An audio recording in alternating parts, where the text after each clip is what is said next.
மதிப்பிற்குரிய கலைஞர் அவர்கள் 5 முறை முதலமைச்சராக இருந்து பணியாற்றியிருக்கிறார்.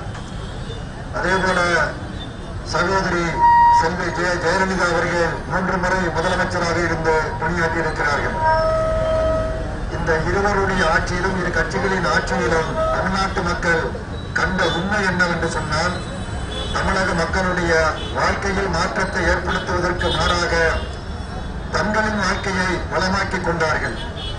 பொதுமக்களின் வாழ்க்கையில் மாற்றத்தை ஏற்படுத்தி முன்னேற்றம் செய்வதற்கு மாறாக ஏழைகளை கை தூக்குவதற்கு பதிலாக, அவருடைய வேலைக்கு உத்தரவாதம் அளிப்பதற்கு பதிலாக, வருமானத்தை அதிகரிப்பதற்கு பதிலாக, விவசாயிகளை வாழ்விப்பதற்கு மாறாக, அவருடைய வருமானத்தை அதிகரிப்பதற்கு மாறாக, தொழில்கள் நசிந்து விடாமல் பாதுகாப்பதற்கு பதிலாக, மின்சாரத்தை உற்பத்தி செய்வதற்கு மாறாக, தங்களுடைய சொந்த குடும்பங்களுடைய நலனை பாதுகாப்பதில் இருவருமே மிக திறமையாக செயல்பட்டிருக்கிறார்கள். இடதுசாரி கட்சிகளைச் சேர்ந்த, கம்யூனிஸ்ட் கட்சியைச் சேர்ந்த, தேசிய முற்போக்கு திராவிட கழகத்தைச் சேர்ந்த சட்டமன்ற உறுப்பினர்கள் பூரண மதுவிலக்கு வேண்டும் என கோரிய பொழுது உங்களுடைய அமைச்சர் ரத்தம் விஸ்வநாதன் என்ன கோரினார்?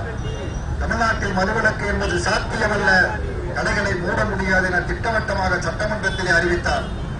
அவர் சட்டமன்றத்தில் உறக்க அறிவித்த பொழுது மௌனமாக இருந்தீர்களே முதலமைச்சர் அவர்களே, இப்பொழுது நீங்கள் சொல்வதை யார் ஏற்றுக்கொள்வார்கள்? எந்த பொதுமக்கள் ஏற்றுக்கொள்வார்கள்?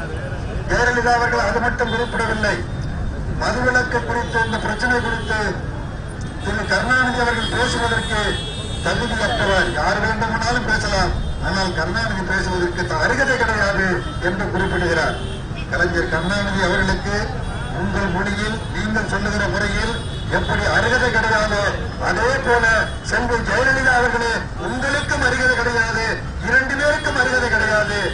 பூரண மதுவிலக்கு வேண்டும் என்று சொன்னால் தேசிய முற்போக்கு திராவிடர் கழகம், மக்கள் நல கூட்டணி, தமிழ் மாநில காங்கிரஸ் இணைந்த இந்த ஆட்சியால் தான் தமிழ்நாட்டில் பூரண மதுவிலக்கை கொண்டு வர முடியும்.